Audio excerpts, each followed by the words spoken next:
wonderful.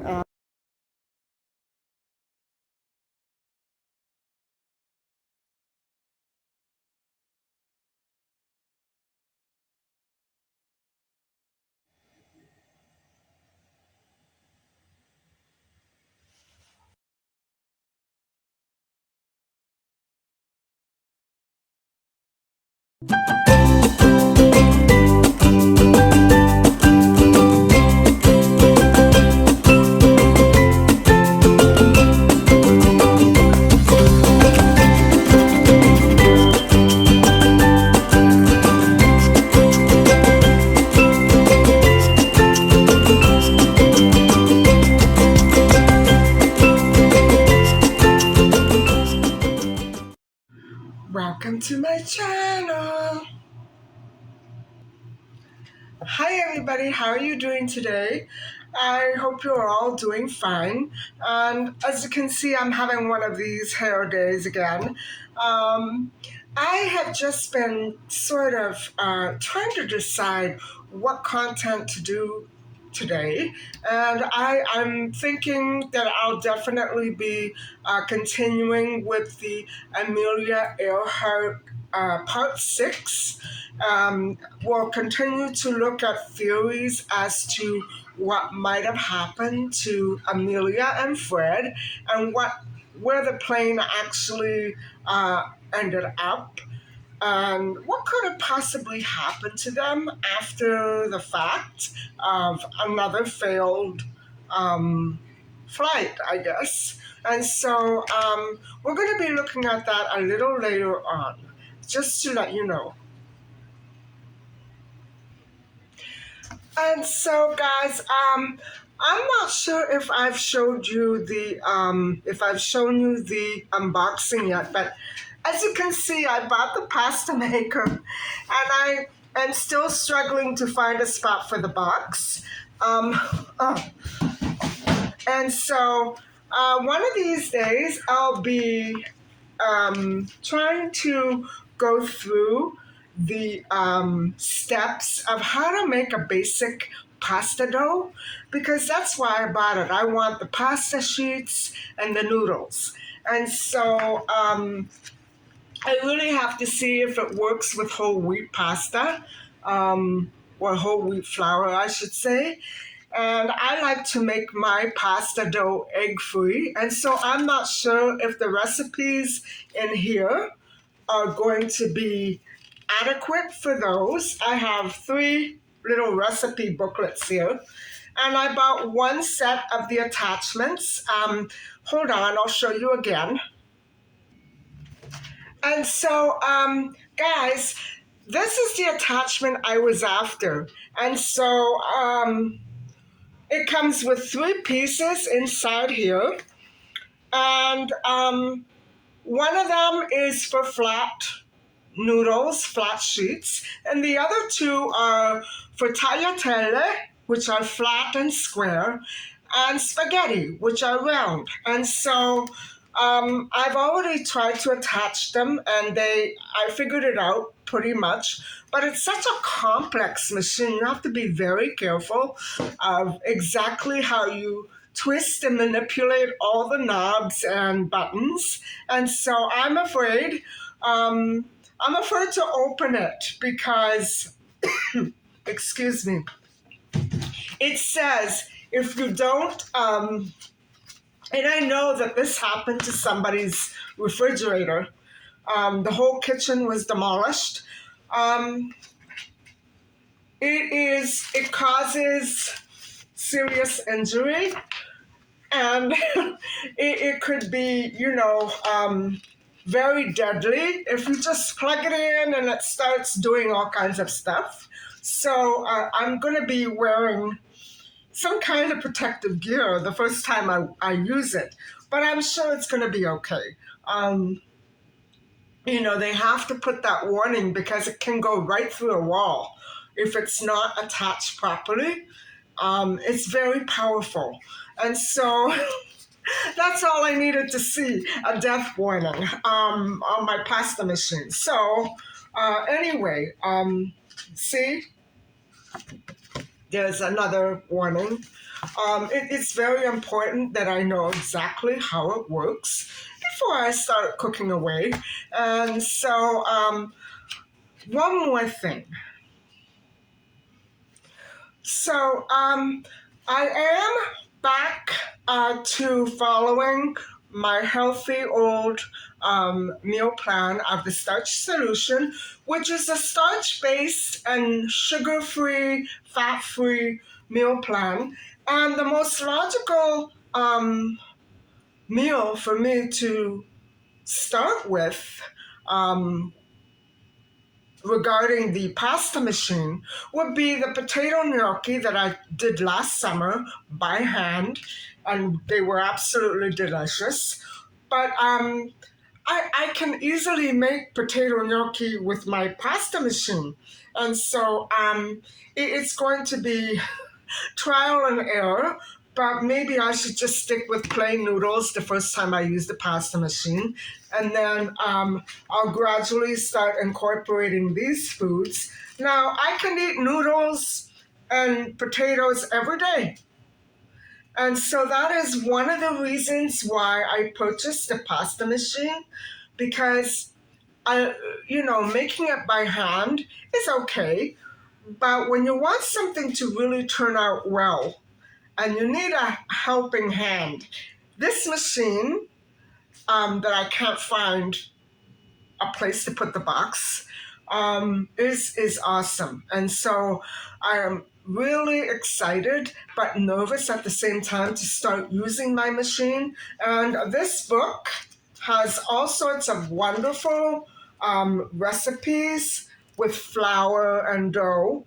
I'm not afraid to start, testing these out, but I am afraid to start using the pasta maker. So a little out of time. And so there are so many beautiful recipes in this book that are non-pasta, like chickpea delight and bean stew and potato pancakes and enchiladas and polenta with black beans. Now, polenta would be something that this machine would be awesome for, because there's a lot of mixing involved at cornmeal. I'm not sure if different types of flour are good for this machine. I have to figure it out. But I sure hope we can put more than plain, regular white flour into this machine. Because I normally, that's what I do. I don't use white flour. I use all sorts of different ones, but not white flour. And so, anyway, that'll be coming up in future episodes. Goodness knows how much of a future it will be, how much longer, but it's coming up sooner or later. And so I think I'm going to mosey off. I need to start looking at my notes for Amelia Earhart and talk to you some about that. And so I'll catch up with you a little bit later.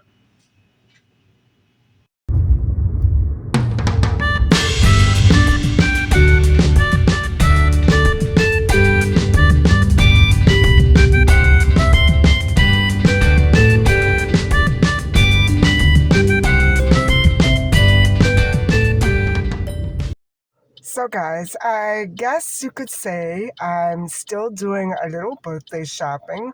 Um, Basically, I just have to pick up a couple of things for dinner, but I thought I would stop off here so long as I'm in the neighborhood and have a look.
So I thought we would get started on talking about the Amelia Earhart case, and specifically talking about what might have happened to her and Fred after the plane vanished.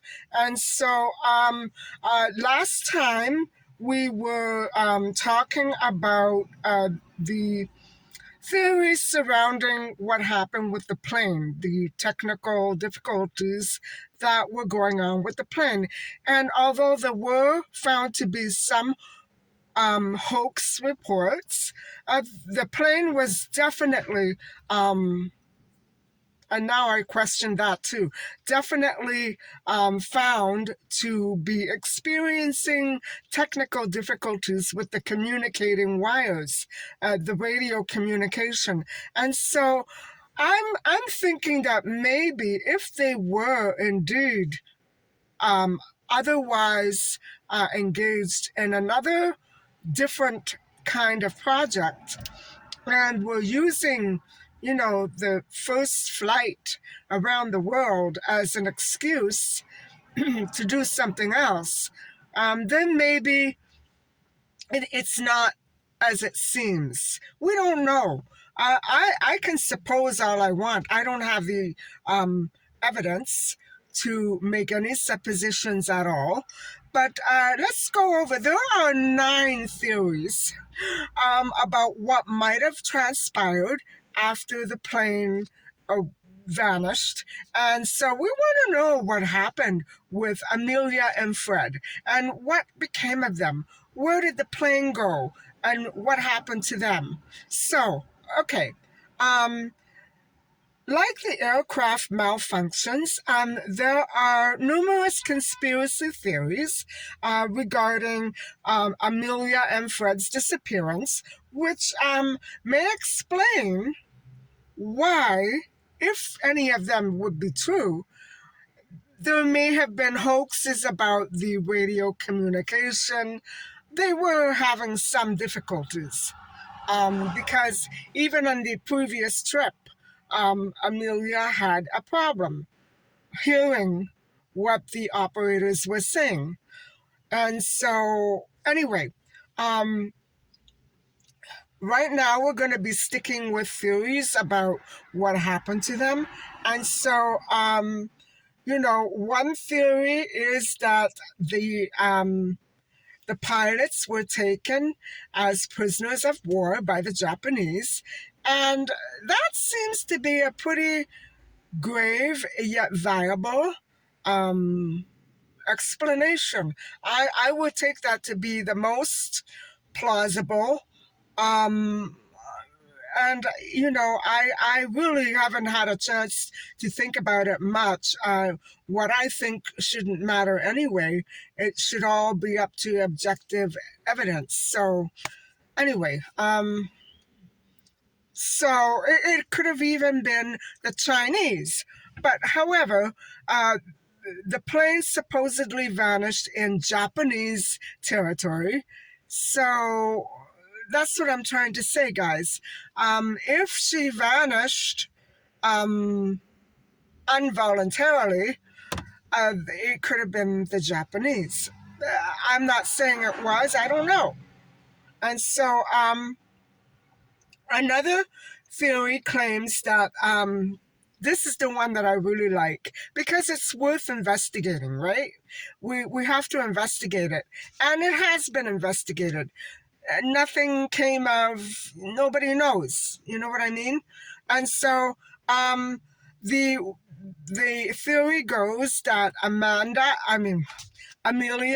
and Fred were working as spies for the American government. And so they supposedly vanished and assumed new identities and lived a new life. Well, I hope, because then that means that they managed to get away and escape. I hope it wasn't that they were captured by the Japanese. And I believe at that point there would have been no reason for the Japanese to, have any animosity toward Americans. But even to this day, guys, Asia is still um, masterminding this conspiracy, whether or not it be true, that Americans are spying on them.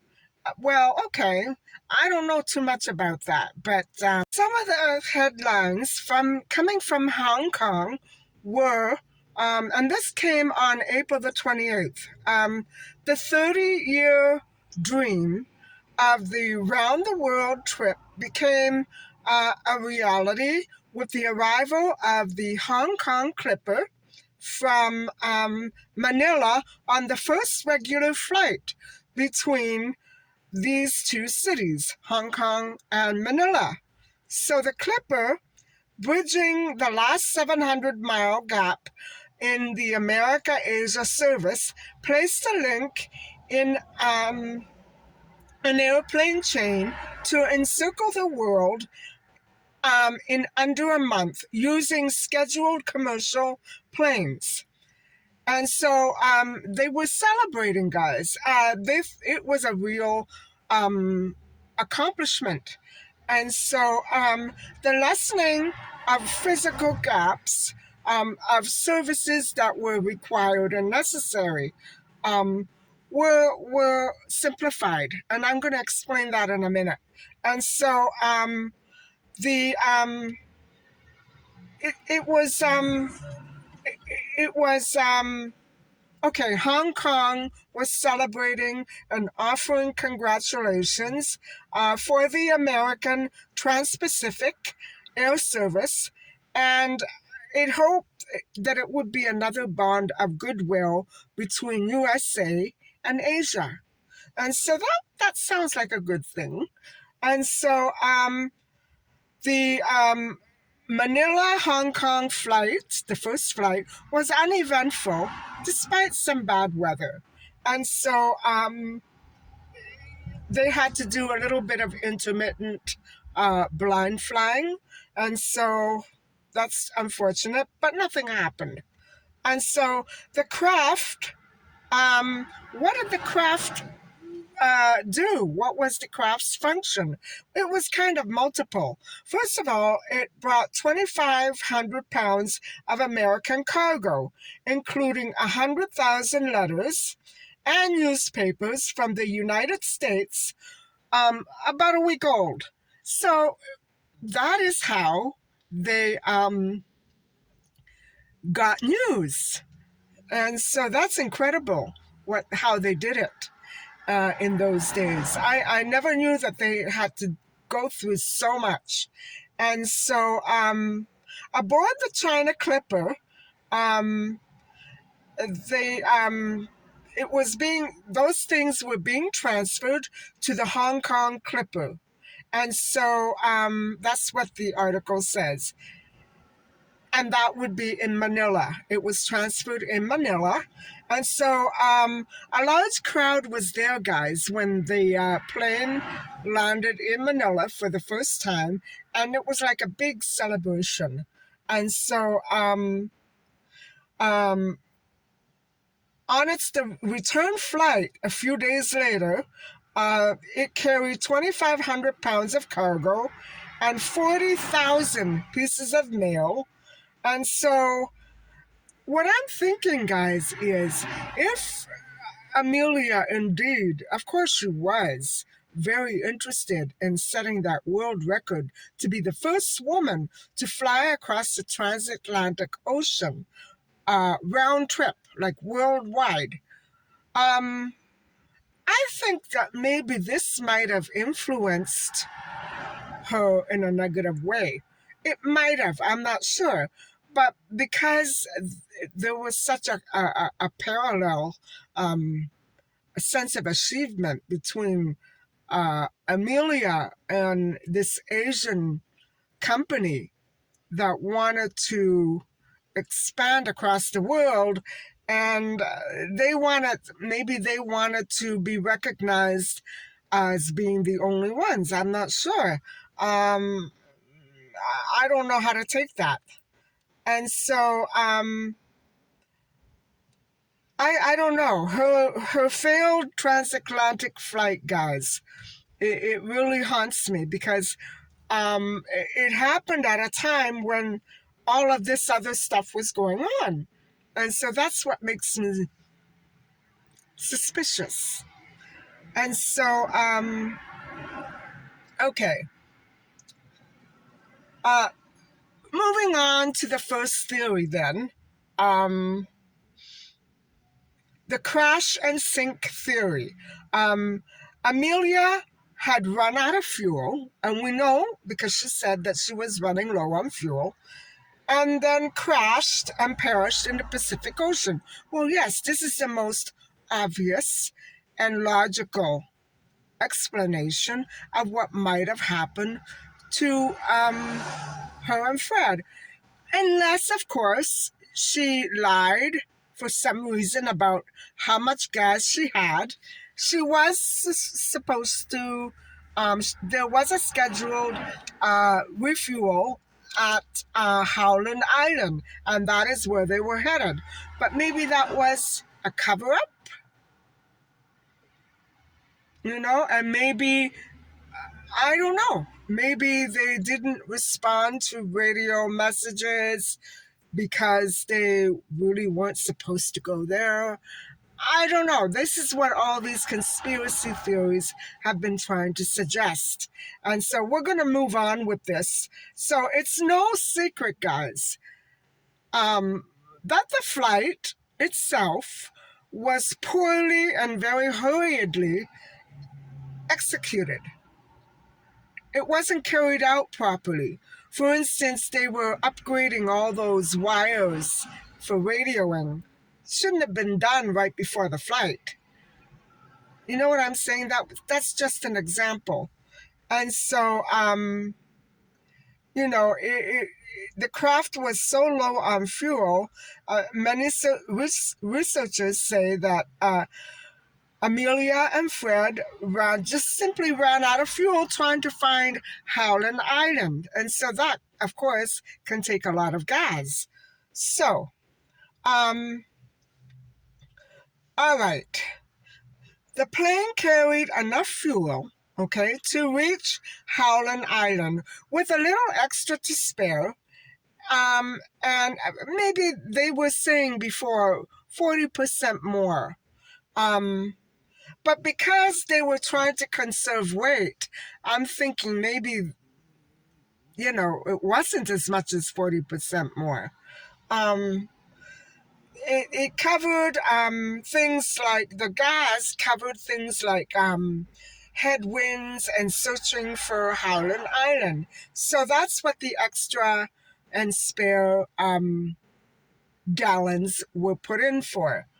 And so it could fly a compass toward Highland Island through the night. And in the morning, sunrise would allow the pilot to determine exactly where they were with the line that ran right through. So the plane was itself like a compass and would have told the pilots where it was headed and where exactly it was. And so from that course, that would have been a 157 degree to 337 degree course, straight line. From that course, the plane determined how much farther to travel before reaching the parallel sun line through Howland. So that's very interesting, how it's done, you know what I mean? So at 6:14 a.m., Amelia estimated that they were 200 miles or 320 kilometers away from Howland Island. As the plane closed with the island,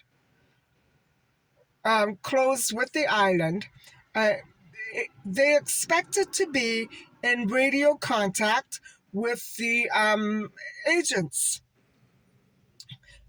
But with the radio contact, the plane should have been able to use radio direction finding of Howland, but the plane was not receiving the messages, or so we are led to believe that the plane was not receiving messages. And maybe the implication here that I can understand, maybe they were doing that so they could escape somewhere else. I don't know, guys. We're dealing with a whole lot of theories here. And so, okay, so that's it. And now, all right, so almost no communications were transmitted to the plane. Because they weren't receiving any radio signals from the plane, the agents couldn't determine exactly where it was, the plane. And that is when the plane lost contact, or that is when the plane last contacted the agents around 6, 7 in the morning. And so almost no communications were transmitted to the plane, and consequently, Amelia was not directed to Howland. It wasn't functioning. At least that's what we are led to believe. And so Amelia was left on her own with little fuel, and presumably the plane reached the parallel sunline and started searching for Howland in that position. But we're going to go over some more theories later on at home, and you know, trying to pinpoint exactly where the plane might have been when it supposedly crashed. And so, guys, I'm going to see you a little bit later on. I have 11% the battery, and so I'm going to shut down and I'm going to go home. And I guess I'll see you later on. Bye.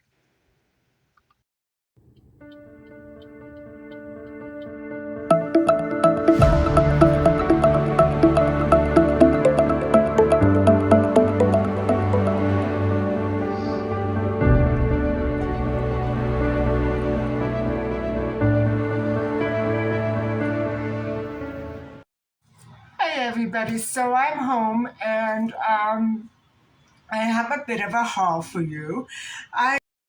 So, guys, this is my Walmart haul, and that's my green vegetable right there. I love these. I think I'm addicted to them. And so there is my cat's treat. And I decided to pick up some cereal and some more organic milk. And I needed another carton of this. So I've never tried coconut before, and I have a half a mind to give you a taste review of all of these, and I just might because I have more different ones in the refrigerators. So I'm thinking of doing that. At least I won't be going off my meal program. And so there you have it. That's my Walmart haul. So, guys, a giant tiger. I usually this is the time of year that I do pick up stuff like this because it's always on sale. But this time, I managed to find almost everything that I needed that go with my wallpaper in my bedroom. But what happened was I couldn't find any fitted sheets at all. That color, I found the pillowcases, and it's an awesome color. If you can see, hold on. I love that color, and it goes with my headboard and my wallpaper.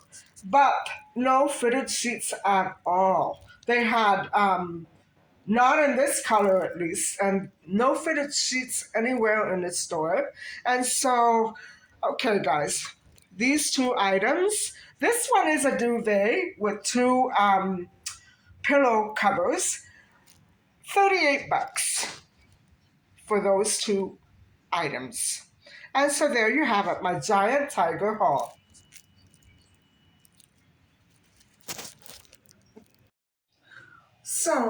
Everybody, I'm back here ready to discuss the next little bit of the Amelia Earhart story.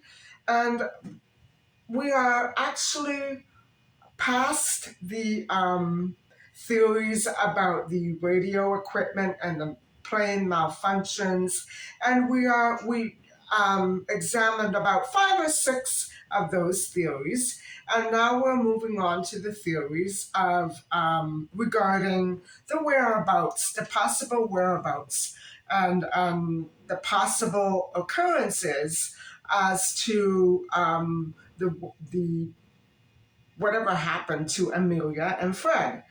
Um, Before I get into this, I want to say that YouTube is punishing me for reporting hacking. They're punishing me, and they're not letting me. They're censoring everything that I try to post, and so it's not happening on my channel, thankfully. But they won't let me talk to anybody. They won't let me comment. They won't let me do anything. And so I have to take this matter again to the CMP or the FBI because that's, censorship.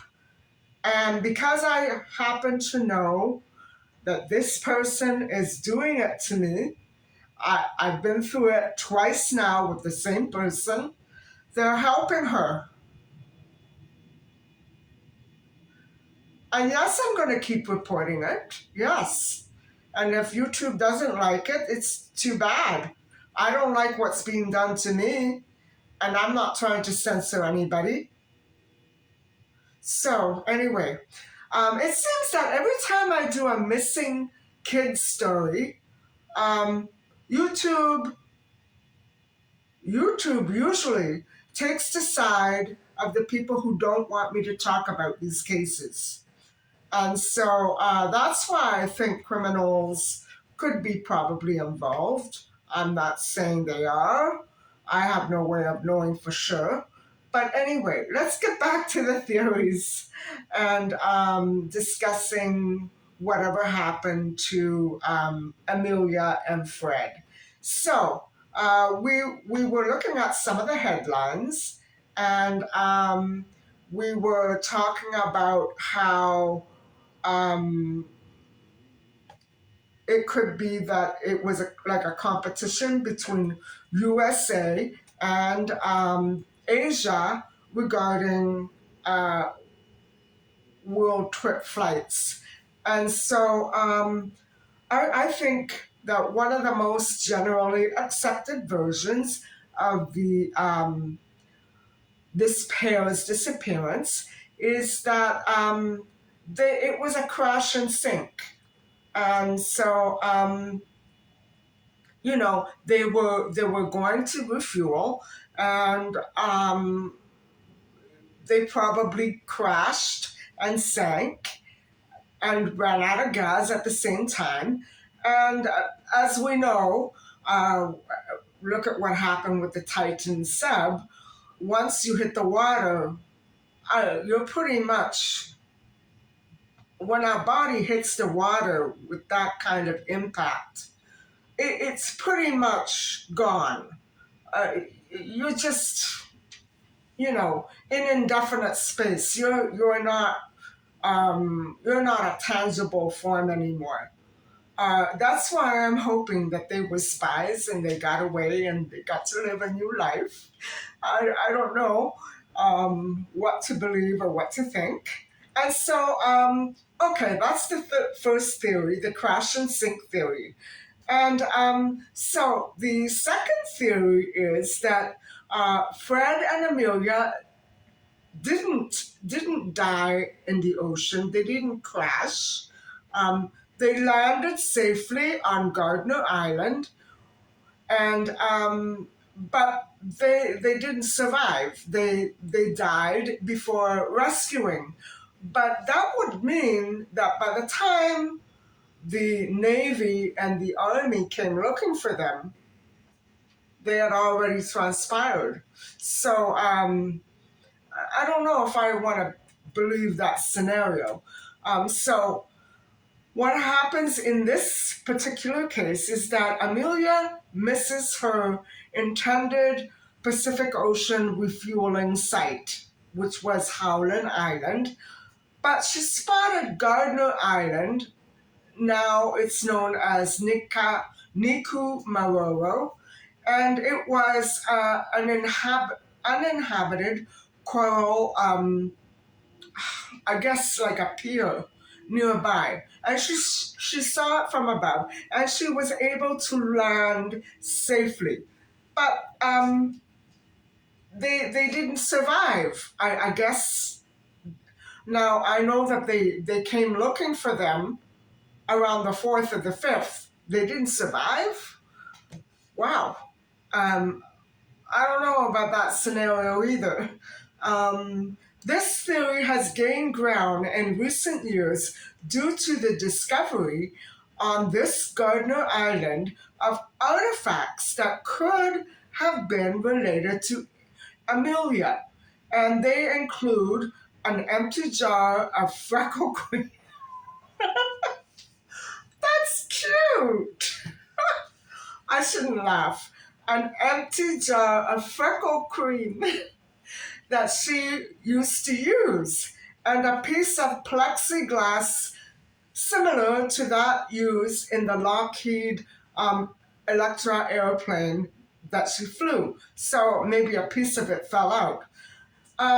The International Group for Historic Aircraft Recovery recently launched its seventh expedition to that same island to search for more clues. We'll talk about that in the next vlog, and hopefully it will be the last. Um, okay, I like that. I like that theory.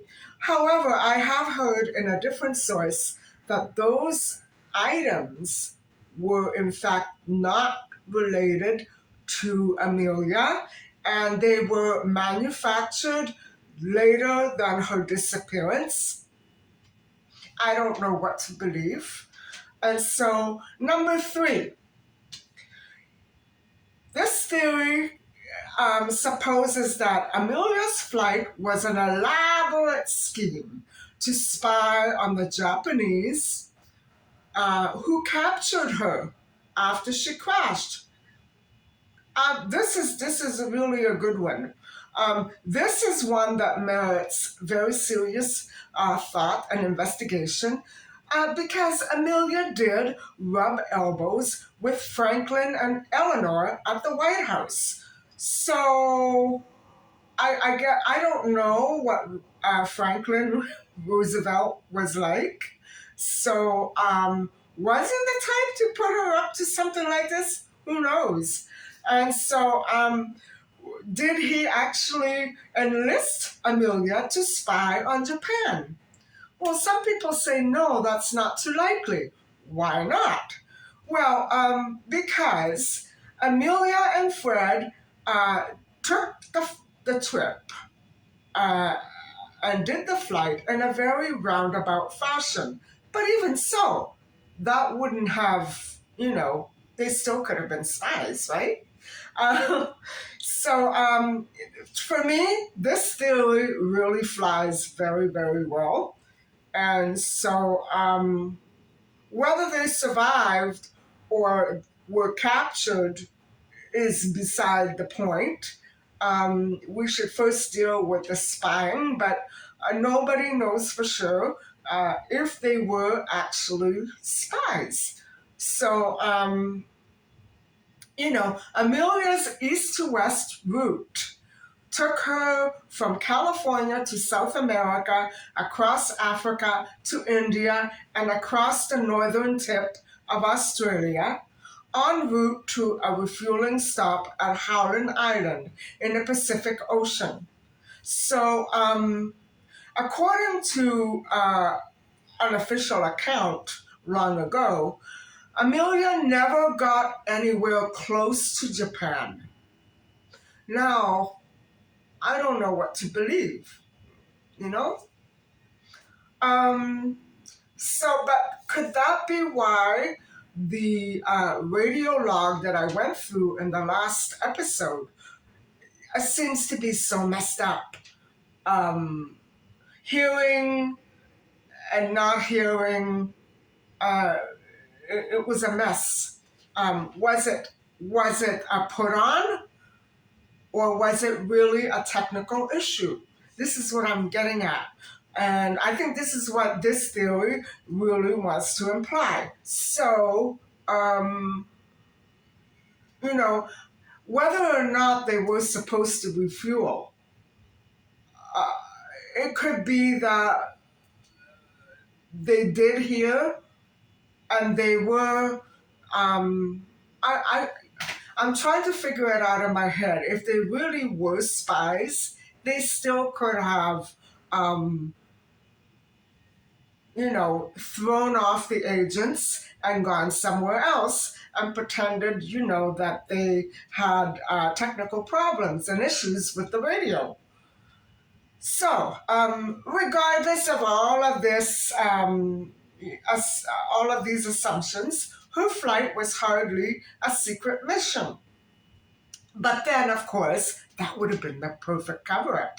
So, newspapers around the world tracked Amelia's progress on their front pages, and they were galloping toward her fuel stops and the fields where she took off and landed. And so she couldn't seem to get away from the reporters. It doesn't mean that the flight had to be kept secret. It means that the spying had to be kept secret. Who knows what happened? So, the Amelia as a spy theory emerged from a 1943 film about Amelia called Flight for Freedom, and it starred Rosalind Russell. Oh, she's a good actress. But no evidence ever supported its validity.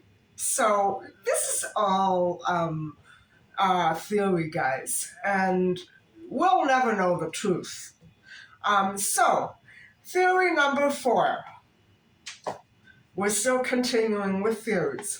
Amelia crash landed, was captured by the Japanese military immediately, and died while being held captive in the island of Saipan. So, in 2017, surrounding this theory, investigators announced the discovery of a photo buried in the National Archives for nearly 80 years. And we're going to go over some more of that in the next episode. And so it depicts Amelia and Fred days after their disappearance. No, that's not the one that I'm talking about. Now, according to the team led by FBI director, Amelia crash landed in the Marshall Islands, was captured by the Japanese military, and died while being held prisoner. So, he uncovers this photo. The FBI agent uncovers this photo that shows a ship towing a barge with an airplane on the back on a nearby dock where there are several people watching. This is the image that was buried, guys. Now, Kinney, the FBI agent, believes that the plane on the barge is the Electra, and that the two people on the dock are Amelia and Fred.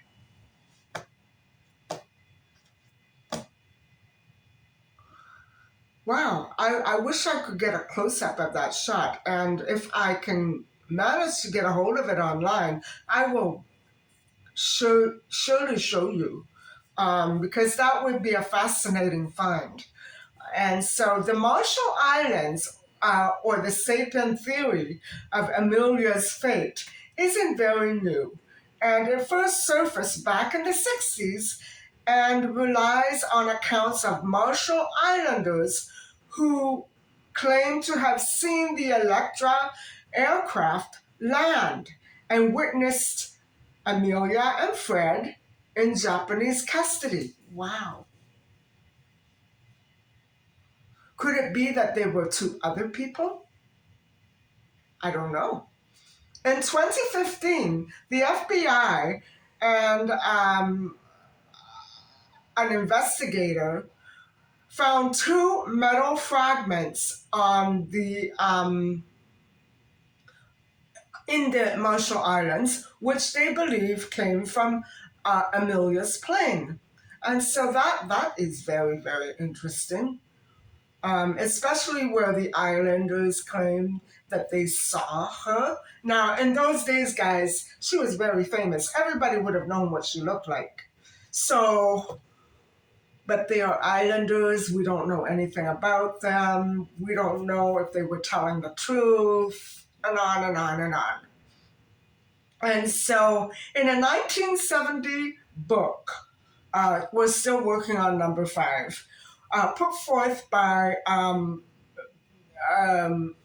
team of experts about a creative solution to the mystery of this disappearance, claims that the famous pilot survived a Pacific Ocean plane crash and was taken prisoner by the Japanese. Okay, so this one has the plane going in the ocean. The other one had it landing.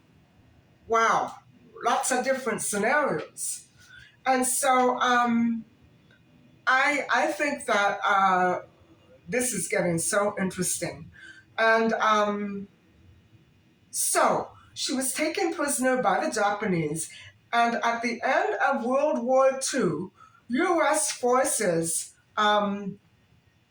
likely found her in Japan and secretly hid her and then transported her to New Jersey.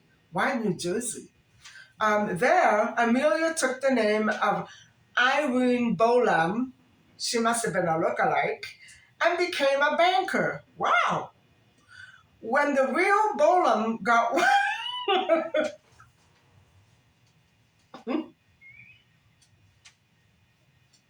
okay, so they put this theory out. I got okay, this one's funny. I'm not laughing that they disappeared, okay? I'm laughing at what happens here. So the real Irene Bolam, uh, she she sued, of course, and she got 1.5 million. Wow, what a way to get rich, right? Being accused of being Amelia Earhart. Wow, that's a big one. And so come on, guys, that one was funny. The lawsuit was later withdrawn. Oh, that's good. Though Bolam may have settled out of court. I'm sure she did. Numerous experts who investigated Bolan's life and compared her photos to Amelia agreed that Bolan, who died in 1982, was not Amelia. She must have looked like her, but even then they knew that such a thing as DNA existed, even though it was in the very early stages of progression and investigation and study. DNA was not that well known, but it was known. And so, okay, that was a good one. Theory number six. Okay, Amelia survived and somehow made her way to Guadalcanal. In 1943, about 6 years later, 7 years later, during World War II, several Allied airmen reported seeing Amelia working as a nurse on Guadalcanal. The person they saw probably was Merle Farland, a nurse from New Zealand, Australia, who was she has been widely known to resemble Amelia. So I guess every time somebody saw an Amelia look-alike, it it began a whole new theory, right? And so Farland causes a stir on Guadalcanal, where she was the only woman among legions of troops who were waiting for transport, wounded soldiers. And so the rumor of her true identity may have been triggered by hallucinations of soldiers who suffered from malaria and other diseases, as well as the effects of pain medication. And so, okay, on to theory number 7.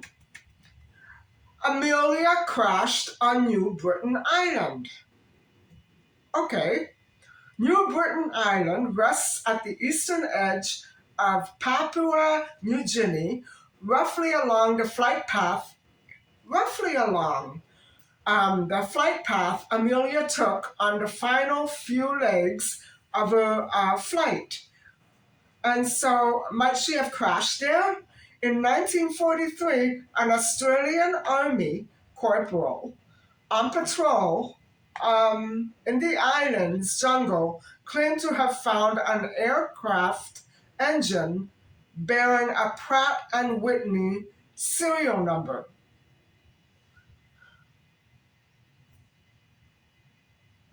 Okay, the serial number and not the actual name. But so did many other planes used in that area before World War II. And so it could be likely that during the war, other planes fell there. You know what I'm saying? So it's unlikely that Amelia, who maintained in radio transitions that she was running out of gas near Howland Island, could have had enough fuel left to fly to New Britain, 2,000 miles away. Now, why are all these hoaxes coming out? Okay, theory number 8, second last one. Amelia was captured by Japanese and became Tokyo Rose, related to other World War II era myths that place Earhart in various Pacific theater locales parts, including Saipan and Guadalcanal. This story originated immediately after the end of the war, World War II. So a rumor circulated that Amelia spread Japanese propaganda over the radio as one of many women collectively referred to as Tokyo Rose. Her husband, George Putnam, actively investigated this lead, listening to hours of recorded broadcasts from females, but did not recognize his woman's voice. Yeah, that was far-fetched, I think. I think we can safely scrap number 8. Yes. And so, poor George. Theory number 9. Amelia was captured by the Japanese. Now, the Japanese star in all of these theories, and she traveled to Emirau Island. This island near, it's just off New Guinea, seems a very unlikely place to find Amelia because it's far from the spot where her last radio transmissions occurred. And so they do have flat out evidence of where those transmissions occurred. Still, a Navy crew member in World War II spoke of being sent to the island and spotting a photo of Amelia with a Japanese military officer. Wow, a missionary and a young boy. I wonder if it was really Amelia. The sailor altered naval intelligence, alerted naval intelligence, who allegedly took the photo from the hut against the owner's wishes. And so the photo has never been found. Why? Why did they destroy it? And so since then, um, well, you see, the thing is that that island was a safety haven for Europeans stranded after a shipwreck in 1940. But it's likely that the photo contained a woman who looked like um, Amelia and not actually was really her. And also, guys, the styles in those days were so similar. And the photos were black and white. It was could have been very difficult to tell women apart in photographs, right? So the getting back to the logs of the aircraft, the inconsistent, garbled logs do reveal a disconnect consistent with the crash at 7:42 a.m. when Amelia reports, "We must be on you, but cannot see you. Gas is running low. Have been unable to reach you by radio. We are flying at 1,000 feet." And then again, at 8:43 a.m., Amelia reported, "We are on the line 157337. We will repeat this message. And we will repeat it on 66210 kilocycles. Wait." And then that was it.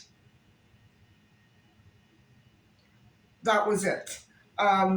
She gave one more fuel message, low fuel message at 7:42 a.m. And her last confirmed message was at 8:43 a.m. But the strength of the signal was consistent, indicating that she never left that immediate Howland area as she ran out of fuel. So I don't understand how they didn't hear anything. I can understand them not being able to see anything, but they didn't hear anything. Why nobody was out there to meet her um, in that general area. I guess it wasn't that easy in those days. The U.S. Coast Guard made this determination by tracking her signal strength as she approached the island and noted that the signal levels from her reports of 200 and 100 miles out were very clear. And they were also 30 minutes apart, providing vital ground speed clues. Oh, that's right. You can do that. That's very, very smart. So they could tell by the distancing of the sounds how far she was. And so, based on these facts and the lack of additional signals from Amelia, the Coast Guard first responders initiating the search concluded that she ran out of fuel very close to and north of Howland Island. But it was not until the 1970s that a captain, a naval captain, began an analysis of this last flight. And his research included the intricate radio transmission documentation. And so he concluded that this flight, of course, had suffered from very, very poor planning and very, very bad execution. And so I am very inclined to agree with that conclusion. And so in 1982, another admiral he asserted that the Electra went into the sea at about 10 a.m. on July the 2nd. But it probably would have been much quicker than that, much sooner, maybe closer to the 8:43.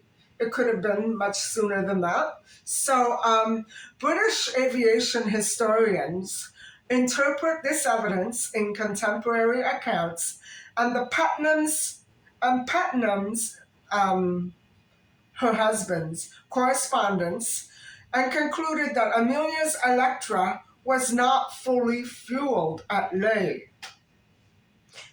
Now, do you see what I mean, guys?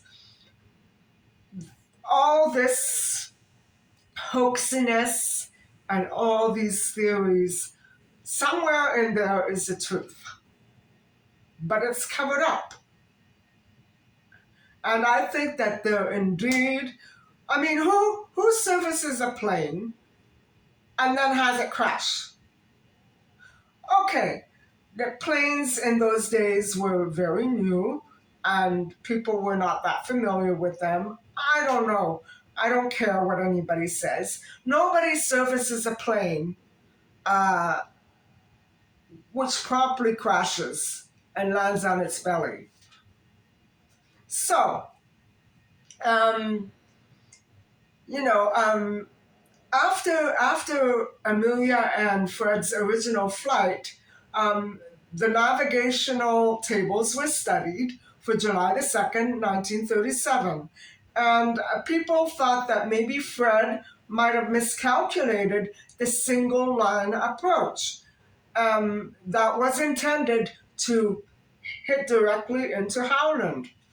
Also, the fact was that you know, it was bad, not bad weather, but very overcast, and the clouds were thick and hazy, and so their vision would have been impaired. Understand what I mean? And so, yes, that was the last theory, that Amelia was captured by the Japanese and traveled to Emerald Island. That was the last theory. And guys, sense, I do sense that the Japanese did have something to do with Amelia's disappearance. Um, Whatever happened to her and Fred, they figured somewhere there in the story, maybe positively, negatively. But I would say that the arrival of Japanese on the scene would not have been very good for Amelia and Fred. And so that is just my personal opinion. I don't know what happened. I would certainly be interested in finding out for sure where they did go, if they did survive, and if not, what happened exactly. And so, and where they, you know, where they were. So, anyway, guys, that is it for the theories, the 9 theories on the disappearance of Amelia and Fred. And so I hope that you've enjoyed my little rant. I hope that you've enjoyed listening and watching. And please don't forget to like and subscribe. And I'll see you very soon. Bye bye.